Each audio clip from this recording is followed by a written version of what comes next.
Sharon Leeds here. So anyway, look, it's my pleasure to be with you, and forgive the tea, I'm breaking the local regulations. I've got a sore throat, so I need to try and keep going while we have this exchange. So I'm going to maybe give you some reflection about the strategic direction of the university, what we've been doing, and you'll know a lot about that because you'll be involved in much of that yourselves, those of you who have been in and around the humanities and social science faculty in particular.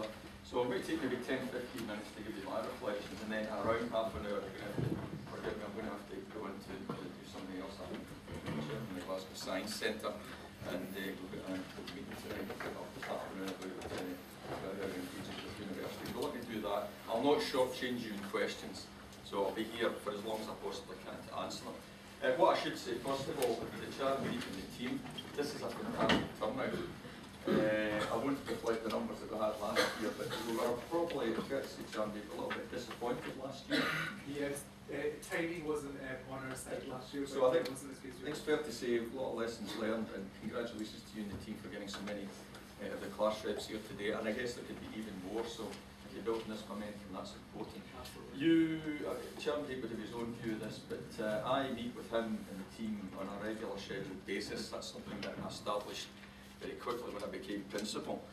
Happy to speak to students by and large any time, but because of direct commitments I have to schedule things, and Chair and Keep and other members of the executive team come to see me by and large on a monthly basis, on a scheduled basis, and although I'm not an iPad or a BlackBerry yet, we do a lot of texting and talking when we need to, if there's any operational issues or any exchanges we need to do. But to be assured that my willingness and my desire to have even more exchange with the students is there, and we need to find even more effective ways to do it. This is one, and since I've become principal, I've not missed this, and I believe, and some of my colleagues have noticed, will probably reflect from it, I don't think the principal used to come to the student engagement meeting like this, such as your congress. So for me it's important, so that you hear from me what the opportunities are for the university, what the challenges are for the university, and how we're dealing with it.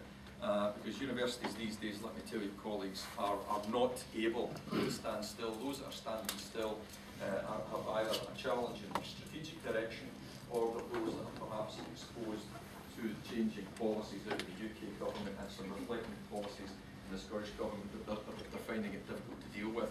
It is a challenging situation. Not to bore you with too much of the detail, last year, the financial context is important. But last year, in year, the universities in Scotland took a cut of about 9%, unplanned for, but in negotiation and sort of exchange with Mr. Russell, the universities at large, that's the University of Scotland, decided to keep the same student intake.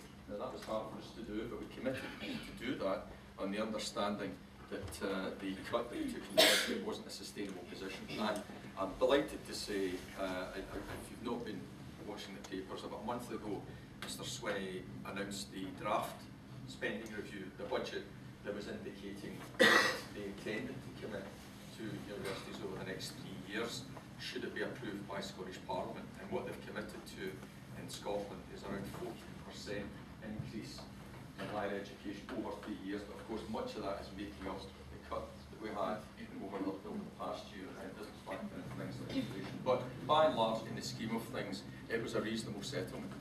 It's not approved yet in the Scottish Government, but it's reasonable. The colleges, on the other hand, and I simply make this observation, I'm not going to comment about it, are finding themselves in a much more challenging position with something like a 50% cut or so over the next 3 years. So you can see, under normal circumstances, when there's plenty of resource, universities and colleges, and indeed every other part of the public sector, can do much more and can plan and can make other commitments. We're not in that situation anymore, and anyone around these days that doesn't get that has been in the sand for the past few years. We're in a different place these days in terms of the state's ability to put the same level of funding into universities, colleges, police, health, public services more generally. And that's fine, that's context, it's unfortunate, but that's where we are. Any organisation, and that includes universities, the leadership must respond to that. But how we responded to it was that we preempted 3 years ago what we could see was coming. Now, we have a crystal ball, But it was clear because of the public purse and the financial crisis internationally what was going on. So we set about our strategy that has been ultimately consulted and approved by Court, which is our main governing body, and Senate, which is our governing academic body. We approved the strategy of Strathclyde, laying out a plan to be a leader and an international technological university. Now that term sometimes causes confusion in the audience, and the interpretations of that can range far and wide, but we're trying to reduce the spectrum of interpretation to something that people can engage with. And that's not a technical college, but a technological university. And in the other parts of Europe, they get that very easily, and they do in North America. It's a university that addresses global research challenges, like climate change, the need for low carbon technologies, health and well-being, the need for policy implications that government drives, economics and regulation, how this impacts citizens. So for us, it means a very appropriate melding and shaping of where now our 4 faculties in engineering, science, business, and our newest faculty of humanities and social sciences, which is still central to the university's mission of being an international technological university, in spite, and I'm happy to talk to you about it, what you might interpret as being, what you might have heard through gossip or rumour, but I'm happy and I'm here today to talk to you about the reality of that. And the reality is not just rhetoric from me, it's the fact that we've been investing in that faculty to the tune of about 25 to 30 new academic staff, a £25 million new estate that the faculty will be integrated in over around the Lord Todd and the Collins building in June, July. Am I right? Next year, 2012. An exciting integration of Jordan Hill and an appropriate joining together of the 6 schools that are in that faculty with a new Dean, Tony McGrew, who's been here for a year now. Probably feels a wee bit more like than that, but he's been busy over the past year. But for me, there's great opportunity for Strathclyde. Universities worldwide battle on the ground of reputation, of quality, and the biggest quality we produce are our graduates. That's the sustaining reputational driver for us. What you become through your experience at Strathclyde, and I've got a fairly extensive list I won't read out exhaustively, but I'll make a couple of references to some of the initiatives that some of you might be involved in, or some of you should know about. And our reputation is growing significantly because of our clarity of mission of being an international technological university, broadening the student experience, looking for multidisciplinary approaches, not only to research and knowledge exchange, but to the student experience, where engineers and scientists get an opportunity to experience the social sciences and humanities. The business dimension, for those in humanities and social sciences, to understand, not study in depth, the notion of the technological society and what this means in terms of regulation, society, policy, economics, what it means for us as individuals. All of that is important, and we're going through a process of curriculum renewal, and that will be a journey. But the intention here is not to be research driven in the institution. We must be more research intensive, because some of you will realise at the stage of your career, some of you just entering the system, that the best universities, and I would argue any university, should be characterised by research informing learning and teaching of the students that are there. That way you get access to the best minds, you get access to the best academic staff, and it doesn't always happen, and I'm happy for you to talk to you about this as well. The best connection is when you've got a good research-oriented academic that's a good teacher. And that's my personal mission, to make sure that we shape the academic community in Strathclyde. And that's a journey as well, so we're not there yet, where that research connection is not at cost to learning and teaching. It enhances learning and teaching.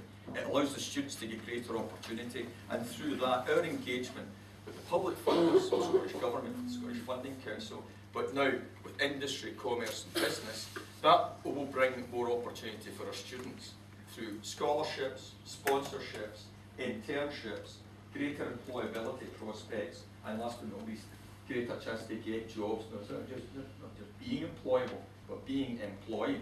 And there is no university, certainly in Scotland and Ireland, very few in the UK, that's got the same potential to capitalise on its useful learning capability to bring you opportunity, not only in your courses to interact with practitioners, if you're a teacher, if you're in social work, if you're a physicist, if you're a business major, interact with the practitioners to try and enrich your experience and try and calibrate and contextualise what you're learning.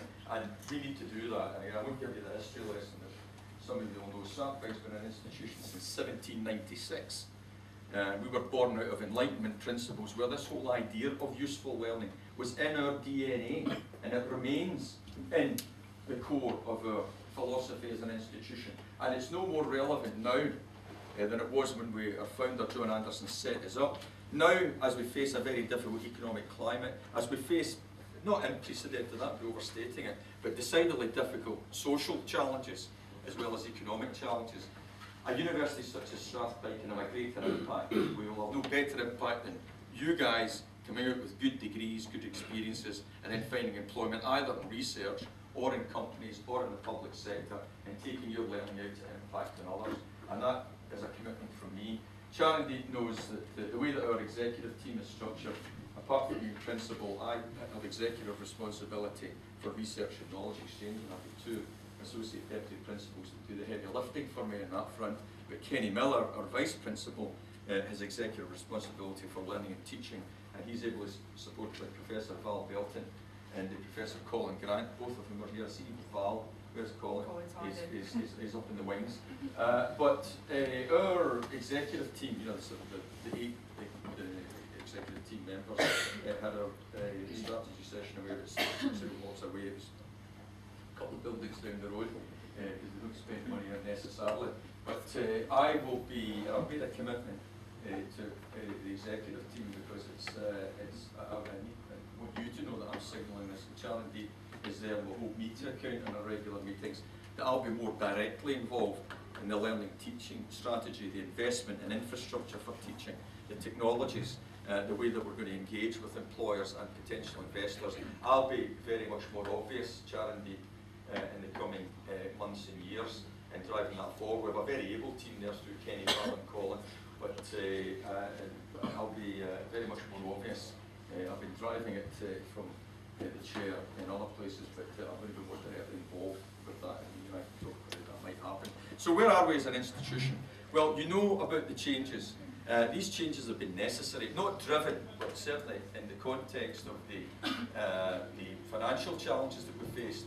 We set out the strategy just 3 years ago about being an international technological university. You can't set out a strategy and then leave it as a dusty document sitting in the shelf. The world is full of great strategies that are never implemented.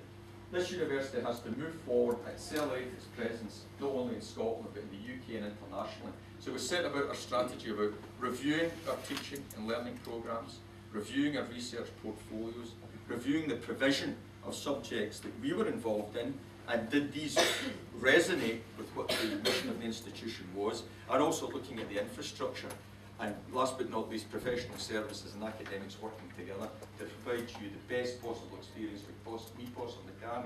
And in all of that, there's been changes across the university. We've made a commitment to the campus. The campus is a little tired. We've been under-investing in around here for a long time.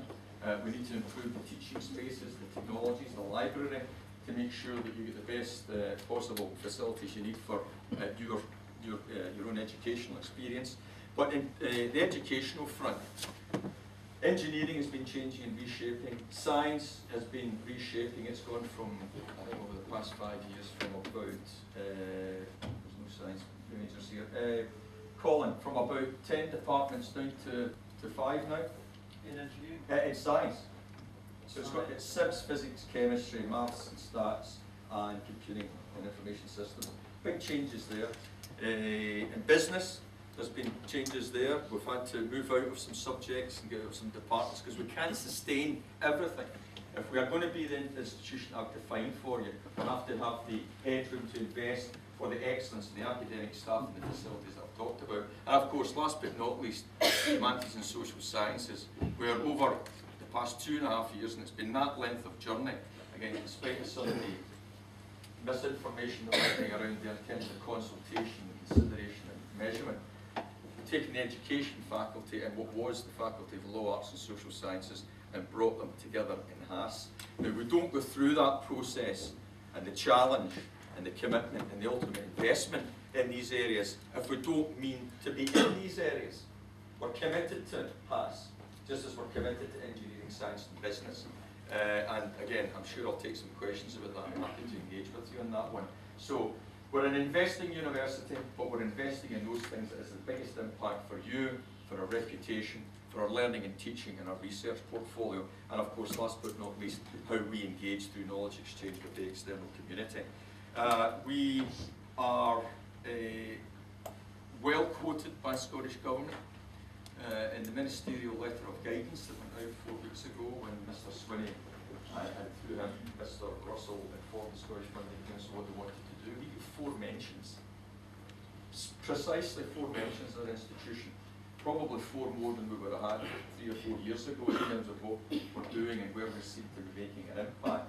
And that was good because it also mapped out some additional funding through our one or 2 of our projects. There's a major project called TIC, beg your pardon, that you've heard about, Technology and Innovation Centre, that we're now going to make a big impact in terms of how we translate our research to outcomes, but to enrich the student experience as well. And out of the Westminster Government, we're told reliably that David Willits, who's Minister for Business Innovation and Skills alongside Vince Gable, is quoting out often these days about a university that has momentum, direction, focus, and more importantly, an absolute commitment to delivering. And we deliver, the leadership of the university delivers in partnership with academics and professional services, and you then will deliver the best experience for you. Right, that's, I can say much more as you can probably gather, but I'll draw breath and I'll maybe take guidance from you and your questions as to where you want me to take the next 25 minutes after that. Just 2 questions. So we'll do questions in rounds of 3, just so everyone's got an opportunity to ask as many questions as possible. We do have about 15 minutes. What's your schedule? I think I'm good to 1:45, but I'll try and make it sharp enough. That's perfect. And we've got a microphone, so if you want, you can sit down so everyone can hear, but you're standing as well. No, I work better when I do. So we'll take questions about round of 3, and it'd be good to see your hands up in kind of all areas of the room. And I'll grab quick question. If you've got something that was cool. So I'll take you two, and then to you as well. So if we could just go there first. Hi, I'm from the Jordan Hill campus, and obviously you were talking there about the move from Jordan Hill to the John Anderson campus, and there's a couple of issues that, although I'm a 4th year and I won't be here next year, a couple of issues that, you know, staff that I get on with and friends are going to be dealing with. I've heard recently that computer programs to let staff see new offices have been budgeted so that staff can look into their new office even though they've got room plans have been ordered, and that they're getting new furniture even though there's no cause for new furniture, since the furniture at Jordan Hill campus is quite new. They've got things that are like less than 5 years old. And I'm just wondering, with things like this and like staff not being able to actually get assistance in moving some of their like resources and furniture from the Jordan Hill campus to the new John Anderson campus, how can you kind of really justify this kind of spend of money when you've got subjects of other classes which are due to be cut and resources which have been cut down as well? Sure. Good point, I'll come back to that, yeah. And number 2, thanks. I'm also a final year PhD student at Jordan Hill campus as well, and it's about the reputation and the campus and faculty manager as well, because obviously it's the last year at Jordan Hill, and as a name and an institution of a place that educates teachers, and it has a reputation that is internationally renowned for the excellence in teaching and learning, but the perception also that educators and teachers in Scotland have of teachers that come out of Jordan Hill and the research and teaching that does go on is unparalleled with any other institution in Scotland, and that's something we can be proud of. But I want to know, how do you plan to celebrate the legacy that Jordan Hill has and all that comes with the name to make sure that the international reputation it does have continues beyond America? Thank you. And another question before the next round. I'm 3rd year comment at Jordan Hill. Commenting on the subjects that you've withdrawn from. How can you guarantee the quality of teaching across the 3 affected task subjects, excluding music, because obviously they're kind of leaving trigger, considering that the lecturers are now under notice. and particularly for part-time students who won't be finished by 2050, how can you guarantee that they will get a degree from Strathclyde? Okay, I'll just take the note of the version. That's absolutely fine, yeah. Good observation. I don't have the specific detail. Anything I can't answer, I'll try and answer everything. Anything I can't answer, I'll follow up with Charity. Certainly, if there's usable assets in Jordan Hill that still has value, that still get remnant life and is good enough quality, you should be using that in the campus, the John Anderson campus. So if there's any specific issues there, and maybe in your class rep role, what I'll do is connect you and others, so that you're not feeling as if you're standing out on your own. I'll connect you to our estates department. Vina, would you mind taking a wee note of these things? Because this has been a few actions about. Yeah. I'll connect you and others as you require to our estates department. What I believe at the moment as I'm speaking to you is all of the value in there has been accounted for, and that any equipment that can't be used and isn't given as any, you need to look at the whole life costs. If after 2 years the stuff that's up there just now is going to have to be renovated, refitted, then we need to take a view on it. But if there's stuff there with remnant life that's sufficiently long, be it computers, furniture, office support equipment, we should maximise that. If we're not, I'll be unhappy, and I'll let you raise the issues directly with my colleagues in the States, okay? So if we know, if we connect you directly, Vina, and then follow up with... There's also a meeting of the co-location project on Friday this week. Okay. The Students' Association is represented at Okay, that. who hosting that? Is it Kat? No, it's me.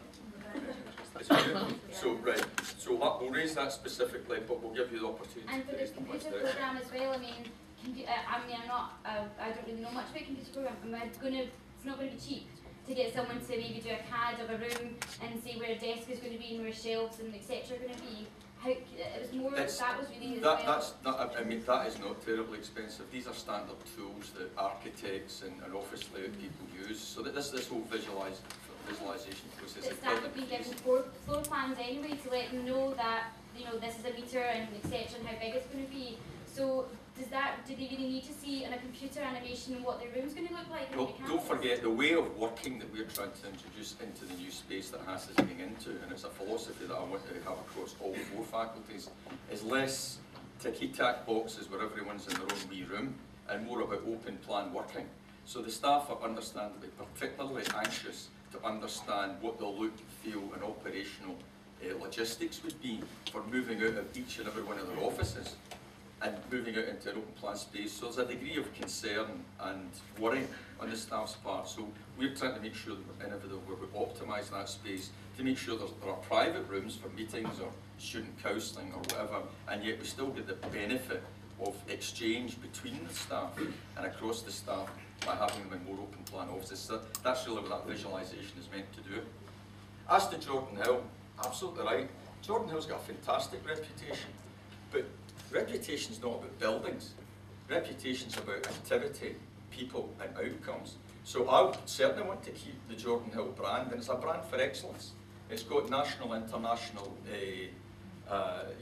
currency, and in partnership with those in HAS, not least with the Dean and Donald Christie, who's the head of school, we'll be making sure that the Jordan Hill brand, and let me call it that, and I mean that in a very positive term, is perpetuated. It's not going to disappear into the school of education. That's an important statement in itself, because it then becomes all the more an integrated part of the whole that is Strathclyde University. But being no doubt, we want to celebrate and make sure that we don't lose any heritage or value that's associated with Jordan Hill at large. If you feel that's not happening, then I need to know about that.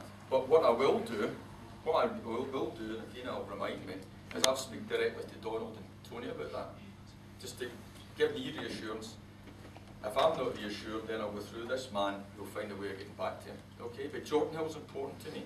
Just like the Royal College of Science and Technology, which was our name before we became the University of Strathclyde, is important. It doesn't exist any longer, but its currency and its momentum is still there for us to refer to, but the point's well made.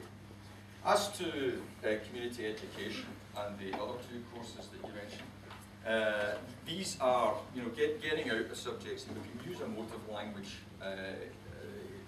as we want, but it's not about me getting out of these subjects, it's about the university having taken a strategic view of what we can support, what is aligned with the strategy, and what we can afford to continue. For me personally, at this moment in time, I make a commitment to you that those students that are here at Strathclyde studying in these areas remain Strathclyde students, will graduate as Strathclyde students, and will make sure, however it may take us to do it, and it might be in support and partnership with other institutions, not you being farmed out to other institutions, that the teaching resource, be that the space that you're taught in, but more important with the academic staff and teaching staff that you're exposed to, we will make sure, and I'm giving you a personal guarantee now, that you'll be committed as a Strathclyde student through the graduation. The part-time students, I'm not going to make a caveat away from that. I don't know enough about the detail, but it would be no different for these part-time students. Why the hell would we make a commitment to you and then compromise the part-time students? So I trust that, and let me try and make sure that the what do we call them, the transition teams? The transitions. So the transition teams, I don't know if you're associated with any of them. We, the transition teams haven't been, class rate members haven't been finalised for who's going to go on the transition team. Okay. I would hope so. And the point I was making is it's staff now rather than notes. I understand. We feel as students, and I'm sure the staff team as well, is that we're totally undervalued now that we're withdrawn. I take your point about using facilities resources from other universities, but there are only another 2 universities in Scotland with a community education degree both in the East Coast, and whether they take 50% between them, Strathclyde takes 50% of all Scottish students, doesn't seem appropriate that they would have the resources to support half of all Scottish students. So let me come back to community education again. So that's me speaking more generally about the HAS changes, and Charandeep has been pulling my tail very quickly about 2 weeks ago, because he reflected back to me the concerns that the students were having. I suspect you may have been one of them. Yes. About the way that the transition teams were working, and I think the model that had emerged, I think, was worrying some of us, and I think we agreed on that day that we were going to go back to a model that was more appropriate. And again, that was a commitment from me to him, and through him to you, and that is going to be reshaped. And I know the process is not one that you're happy to be in, because we're withdrawing from the subject area. But let me come to the specifics around community education. And it's not that it's, and I can understand the perspective, it's not that it's not valued here. There's a strategic decision being taken by the faculty in the context of the strategic plan and direction of the university to see what fits can be afforded as residents, what they want to do as a faculty, where they want to put their investments. And community education had the decision that you know about. If we take that, let me take you back up to that helicopter view again, back to the drive that we're hearing back from Scottish Government. Mike Russell is making a big case about the nature of provision of certain subjects, in fact not certain subjects, all subjects in Scotland. And what he's saying is, and by the way, we were ahead of that game, we were driven by our own strategy, but it's interesting when we're hearing back from Scottish Government that it's not effective nor efficient to have, I'll choose a number randomly, 10 different provisions of a similar subject. Now, diversity and different approaches to teaching and research are absolutely valuable. But if you factor in the quality dimension at another vector, and I'm not applying that to ComEd, you can see these 10 things, can we afford that any longer? Well, the palpable answer to that question from the Scottish Government is no. And unless the university sector itself deals with the difficult issue of provision and focus on institution, being no doubt Scottish Government will start to look at how particular subjects are provided. And what I don't want is a Scottish Government minister telling me how to shape the university that we need to drive forward on an academic agenda. So through the community education piece, and it's not done yet, but you'll know because we made it public that there's been very constructive discussion with the University of West of Scotland. That's in train at the moment. And it's not to transfer our students. No. And I know there was a twitch about that right at the start. It's not to transfer our staff. It's to ensure for the benefit of society that they continue to produce high-quality community education graduates who are the next generation of professionals. And we're closer now than we were 3 months ago, and I'm very confident that the Scottish Government will make sure that there's sufficient resource to ensure that transition, our transition down in the programme, their transition up in an equivalent programme is properly resourced. So, but I'll give you, and I have given you an unequivocal commitment to the experience of the students, and if anything goes off track on that one, I'll be the first one to be making those about it. Thank you. So on that note, we'll move now round to another round of questions. Just state your name and which faculty you're from, so that'll be very useful. There's lots of hands going up, so I'm just going to pick the three, the first two people that I saw. So I'll take you first, and then Sheila, and then you, Sir Hayden. So if you want to go first. So, Mark Gowdy from the engineering faculty. Just the other side of the Jordan Hill coin is that we are having two campuses that are merging onto one site. What kind of commitment does the university have to expand or improve the student facilities that are in the John Anderson campus to deal with this influx of quite a large number of students? And will there will be new facilities to deal with that new intake? Thank you. Sheila? Hi, I'm Sheila, B.Ed 1 at Jordan Hill. Research, you said it's a huge part of Strathclyde University, brings in a lot of money. I didn't say it brings in a lot of money, I said it's a huge part of Strathclyde. Well, research usually does bring in a lot of No, money it to doesn't universities. necessarily bring in a lot of money. It costs us sometimes to do research. Okay, right, well, the main purpose of university really is to teach. I'll come back on that as well. Okay, right, okay. The £9,000 put in for the rest of the UK students, where will that money go, and will that guarantee that more courses won't be cut? Thank you, Sheila. And Hayden. So I'm speaking on behalf of the secondary management and social workers at Jordan Hill. We had a number of problems with business department or the way that St John's ran last year. We didn't have class representation then. And basically we feel that things are getting worse, and it feels like a bit of a sinking ship. And I was wondering if you could give me anything to take back to the students to motivate. Okay, and that's constructive. Two campuses.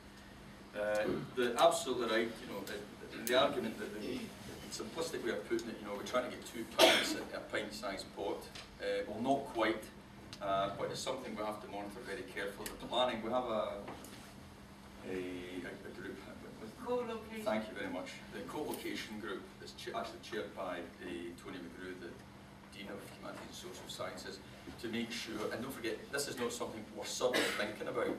We've been planning this move for around 3 years.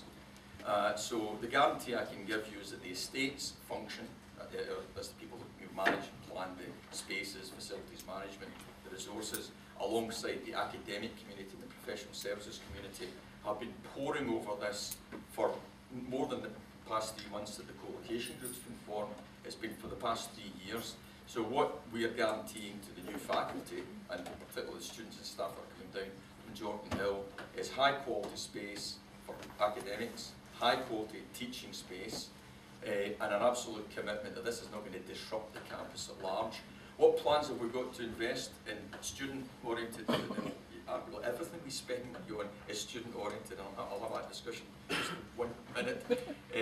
But we're making library expenditure. There's plan to commit round around another £10 million in the library in terms of technology, space, renovation and upgrade. We've got plan on our committed estates development framework plan, which you know quite intimately, Charity, the Hill, that is that way, you know, the Rock and Roll Gardens behind us. There's a plan there for a new student teaching hub, where we're also planning to put the student union in there as well, which is planned, it's budgeted for. We've had to play with the phasing a little bit because of, again, I'm sorry for boring you with the economics, the cash flows of the university. We need to make sure we don't expose ourselves to undue risk, but that project remains on the agenda for expenditure, as does the Sports and Health project on the other side of Cathedral Street. So the bulk of the investments in the next 10 years are about teaching spaces, new faculty buildings, and student resources. So the logistics have been thought out carefully. There will undoubtedly, and let's not fool ourselves, be teething problems, but I don't think there's going to be any big surprises for us. I think it will be that, it will be settling. Like you buy a new house or whatever, there's always snagging problems. But the logistics have been well planned, and that's maybe something we'll come back to. To the point, Universities are about lots of things. They're about generating new knowledge. It's about challenging, giving wisdom. It's about thinking about new philosophies about how society works. And it's certainly about education, absolutely, and that's at the heart of it. I wouldn't simplify university's role to be just about education. That's pivotal.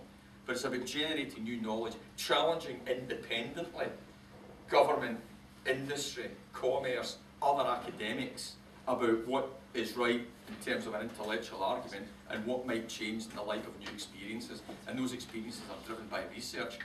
We are increasing our research intensity, and I extol the virtues of that here for some of the reasons I mentioned earlier. We're attracting world-class staff because of their sense of what our mission is. We're committing to 2 new research professors for the School of Education, so that you get guys and ladies with the best minds coming in to help inform the programme. So be assured of that. This is not, and I stress, not research at the cost of learning and teaching. They're intimately connected. And you know, if you just want to get teaching, and I say this respectfully, go to a college. And I say that respectfully. If you want an education at a university that's going to challenge you, stretch you, give you new experiences, be in a place that also articulates its research mission alongside its teaching mission. To the £9,000, and that was a real hand-wringing exercise for all of us. I would rather not be charging anything for fees. I was the first one in my family to go to university. My 2 brothers went into the shipyards. I was the first one enough to get into university, and I couldn't have gone to university if I hadn't a grant. I'd have been doing an apprenticeship, and no doubt I'd have been welding plates somewhere on the Upper Clyde. Might not be doing that any longer, right?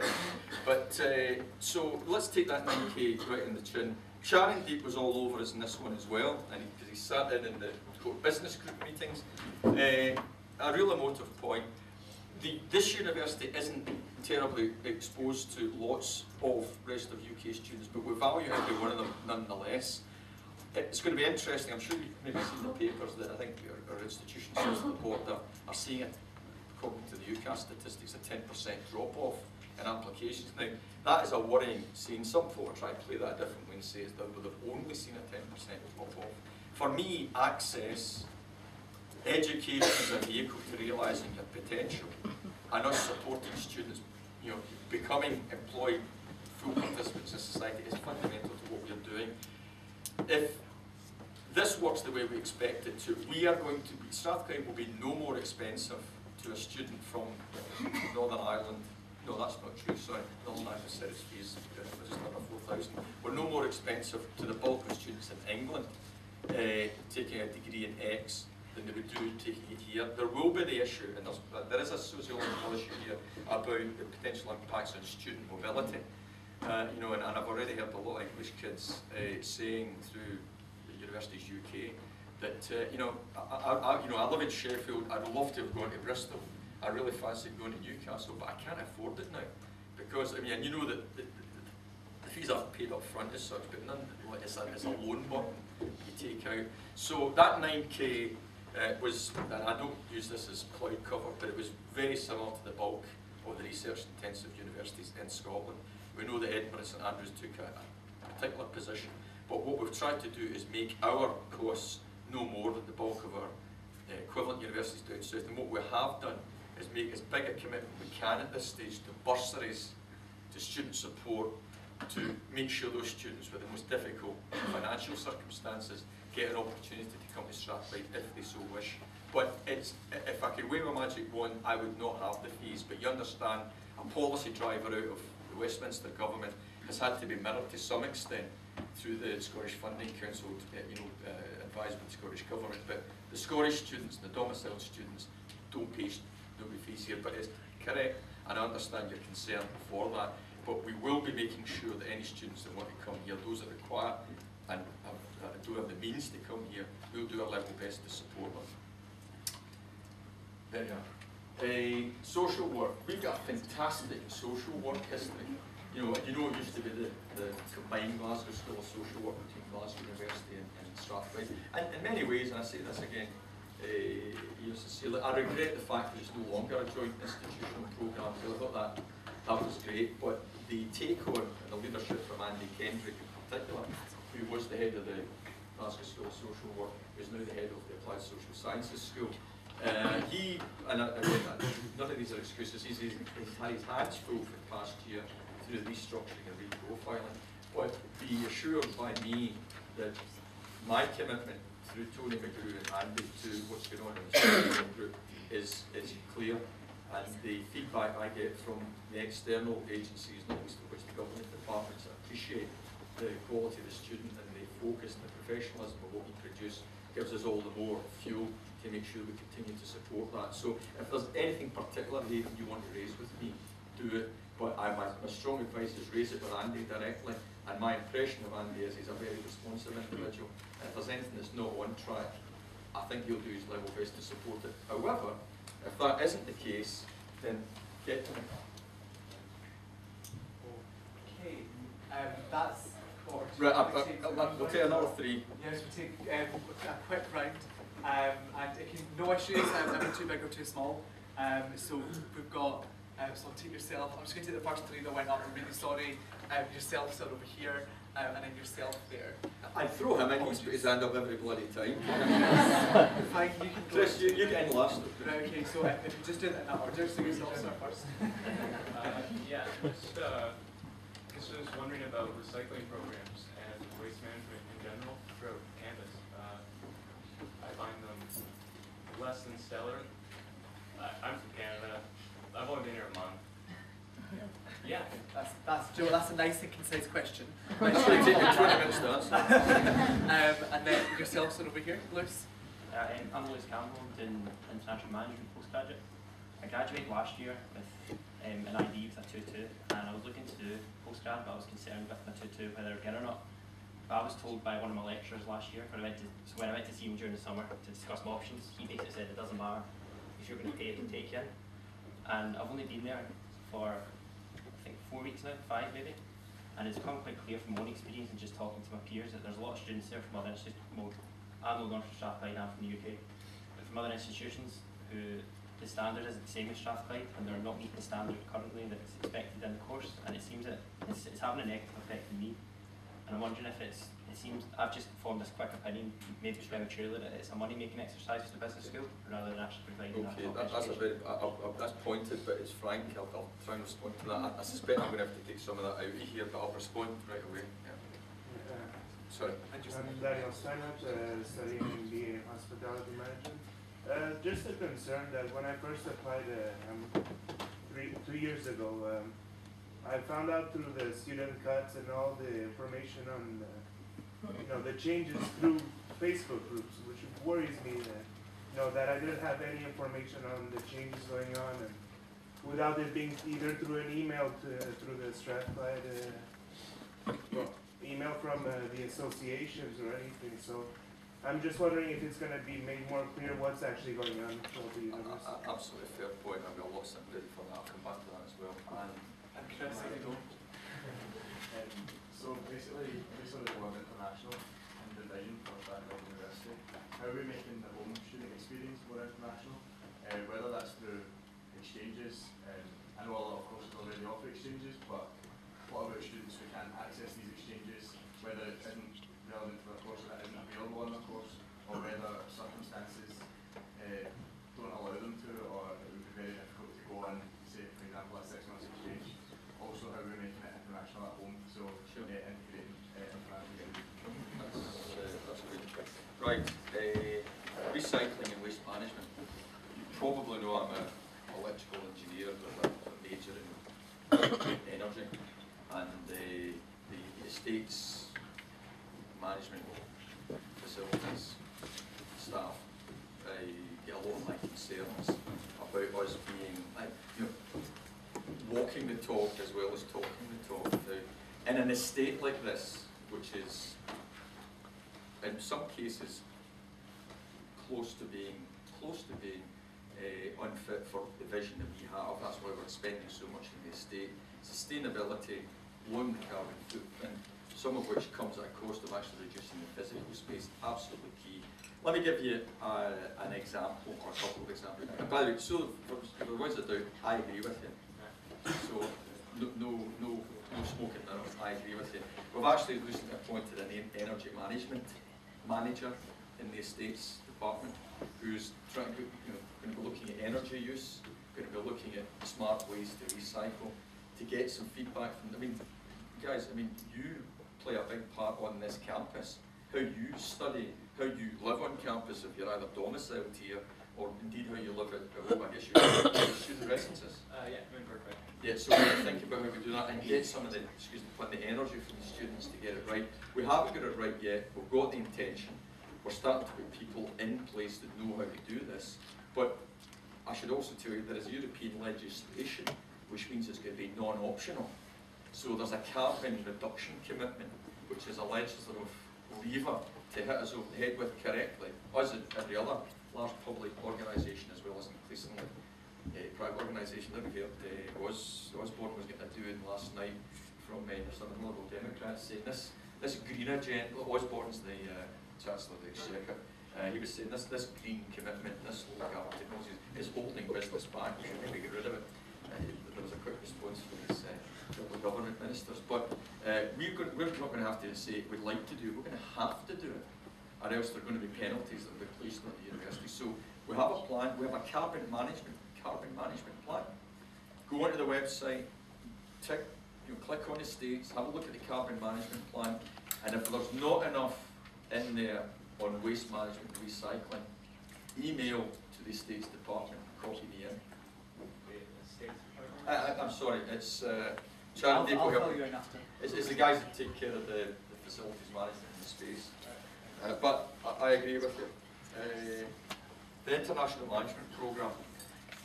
Well, it better not be just a money-making machine, because what we've been doing over the past few years, and I'm not denying your experience is what you're experiencing. We've been driving up entry standard levels in this institution, strategically, not in a willful way, over the past few years, and as a consequence, the quality of the students that we're attracting, as a consequence, how they can engage with the programmes, the retention figures, the success at the end of the day is starting to move with it.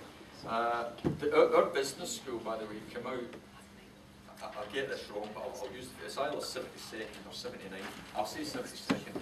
72nd in the Times Higher Business School ratings this week. The business school only does that because it's concentrating on quality. The Dean of the Business School will be, I think, very worried when I tell her this, and I will tell her it, and I'm not going to say it was him that told me. I'm going to say I was at the Student Congress, and one of the things that came up was, what is the Master's Programme you're on? International Management. It's International Management. So if there are particular issues there. And Human Resource Management, because I agree with what you were saying as well. All of us are on the same page. Okay, right, so that's given a bit more grist to the mill. I probably shall take that back to the Dean of the Faculty, because she is a world-class person, she's focused on success, she's very student-centric, and that's my experience. I hope that's your experience of her, and she'll be concerned. So I'll raise that with her, and I'm sure that will trigger a couple of second and third order questions from her to her staff. But it's not about bring them in and stack them high. That is not the way to make your reputation good, and it's not the recipe for a good student experience. And I hope that improves, but if I give some messaging back to the Dean, I'm sure she'll pay particular attention to it.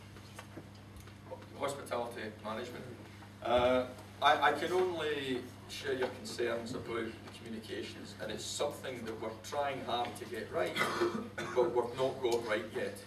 And that's something, it's not much of a reassurance. This week I've had 2 sessions, one with my exec team and one with another operational group, to talk about how we improve the communications in many dimensions. Our communications in the university with our staff, very importantly with our students, and we must use technology better than we're using it just now. We're not using it well at all. I suspect I'm not going to start tweeting or blogging anytime soon, but we need to, and I'll be taking advice from the University Staff by Students Association how I best do it. But you're right, I think we probably created more of a problem for ourselves last year because of the relatively poor communications, even when it comes to sometimes communicating the hard stuff.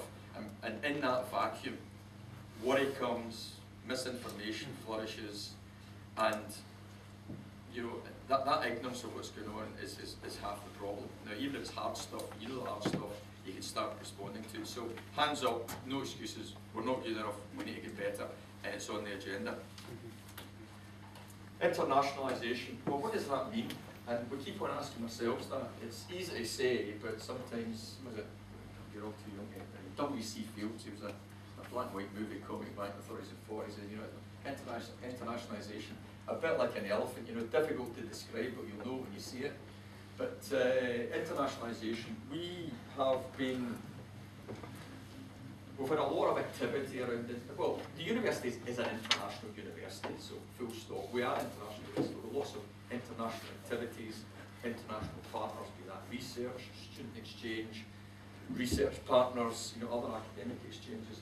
But it's the first word in our strapline for what we want to be. And what I've done in the past couple of months, I've actually appointed a new member of the executive. She is a member of the executive team, but I've appointed the Dean of the Business School as the champion for our internationalisation strategy. And in the past 4 weeks, she's made a disproportionate impact already in terms of collating what we're doing in learning, teaching, research and knowledge exchange, the facilities, and to your point, which I think is an excellent one, an international institution, it isn't just about international students coming here. It certainly is about that. But a Scottish student or an English student or a Welsh student, they need to experience what it means to be an international, part of an international institution. And part of that is, well, let me quote some things that we are thinking about. The internationalisation of our staff. So as we try to appoint new academic staff, we're throwing the net very wide these days. And it's interesting, because of our enhanced reputation, we're attracting more people. In the past year, we've had people from new appointments across the faculties from Greece, North America, France, Italy, from Asia, China, a couple of Australians. So there's no better way to get an international perspective than your teachers being able to say, and here's what it means in an international context. We also need to internationalise our programmes. You know, so when we're talking about, you know, a particular discipline, be it engineering, science, business, or humanities and social sciences, it's important that in our curriculum renewal, there's a reflection in there that gives an international context for what this means now. Things like, you know, differential equations are fairly global, but policy is a very different thing. And tied to the politics and the context and the history of certain applications around the world, policy, strategy, government, regulation have very different interpretations, and that should be quite exciting for those people that are looking at these subjects, and that would be true for the business context. But for me as well, and I think, and I don't have a pre-response to this, but I mean, I'll maybe throw this out to Colin and Val, that we need to, and Vina, I beg your pardon as well, we need to think about how we connect better the international community that's here on this campus.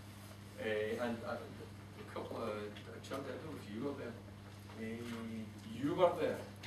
Remember we had the meeting with the court about, was that about a year and a half ago? You were definitely there, don't shake your head. Just so you were there. You remember that? But we had a couple of student reps actually engaging with the court, and we've talked about internationalisation. And this, there's a young woman who was a class rep, and we talked about, well, what about internationalisation? And she was in third year, and what she said was, you know what, I've met international students in class, but I've never actually done a social event in which I could interact with them until my flatmates invited me along to a Cayley. You know, and the classmates were Chinese, Indian, South American. And I'm certainly not going to do the events planning for you, but what we need to think, Vina, just around that, anything in particular we want to make reference to? Well, we've started to look at that and working with the Student Association on production, encouraging international students to engage more in societies, etc., to meet local students, to meet them. We know the Sports Centre has initiatives, etc. So we want to ensure that the two communities engage. And a small step towards that last year was creating the student support area in the ground floor of the council that supports all students. Obviously, the international students are supported separately. So we're trying to get across that everything is about all our students, and all our information in guidelines and books and handbooks covers home and international students. So So we're moving towards this greater sense of it's one community as Strathclyde and it's an internationalised community. So, I mean, if I use a Rumsfeldism, we've got less unknown unknowns. We're starting to know what we don't know and what we're not doing well enough. So that's a mist's clearing from our eyes, so we're starting to focus in. It's back to creating that headroom where we can invest in those things that will impact in your experience. So just before I go, there'll be a neat wait for me. I should, because it reflects the engagement between the academic staff, professional staff and you, the students. Just a couple of headlines about things that are going on and have been kicked off, and then I'll kick off. Sorry. The programmes in terms of enhancing the student experience, including starting at Strathclyde. We've been trying to coordinate the admissions process, make the journey and the entry point for students a lot more coherent. Internationalising the student experience. You've heard a little bit from Vina in this notion of staff and Strath, putting these resources together to make that welcome appropriate. Improve communications with students, and they need to be improved. This, for example, one small example of a step in the right direction is the web resource of You Said, We Did, where we try to feed back to you. You've told, and by the way, and I'm sure John Dave's going to test me some of the feedback we've had today and the commitments I'm making, and that's fair enough. But we've tried to move towards that. Creation of a student advice centre on the ground floor of McCann's. Again, hopefully something that you can access to if required. Enhancing career opportunities. We've got a first-class career service, and it's been all the more enabled recently with the Venus reshaping and the equality and disability initiatives. This is a university that welcomes diversity, not only in terms of internationalisation, but in terms of the type of people we have and the engagement and access we want to encourage. There's the virtual learning environment, which has been a lot of effort in as well, and I could go on and I won't, other than to say one thing you could do for me, for us, not to tell us what we want to hear, but to tell us what you need to tell us. It's essential for us, and I hope for you, in terms of our standing as an institution. I don't know if it's been talked about already, the National Student Survey. It was mentioned this morning, but not much detail. Well, let me just stress to you in particular, you are key connectors for us into the communities of students that you represent and have a voice on their behalf. But the National Student Survey is essential for feedback for us, first and foremost, to make sure that your experience goes on developing. And even if you need to tell us the tough stuff, do that, because that's the only way we improve. But Vina and the academic staff around you will be depending on you to help us, and I hope Charndeep's going to be in the middle of this, help us get as good a response. I don't misinterpret that, you need to tell us what you need to tell us. As broad and as deep a response from the student community as we possibly can, because it's on that basis, as we improve as an institution, we'll get credit for that, and your institution will improve its standing in the national and international rankings. I'm not telling you to tell us we're pure dead brilliant. Tell us what you really experienced and tell us where we need to improve to make sure your experience is all that it can be. Charndeep, as always. Of that, not that, if we can show our appreciation to the Principal taking this time.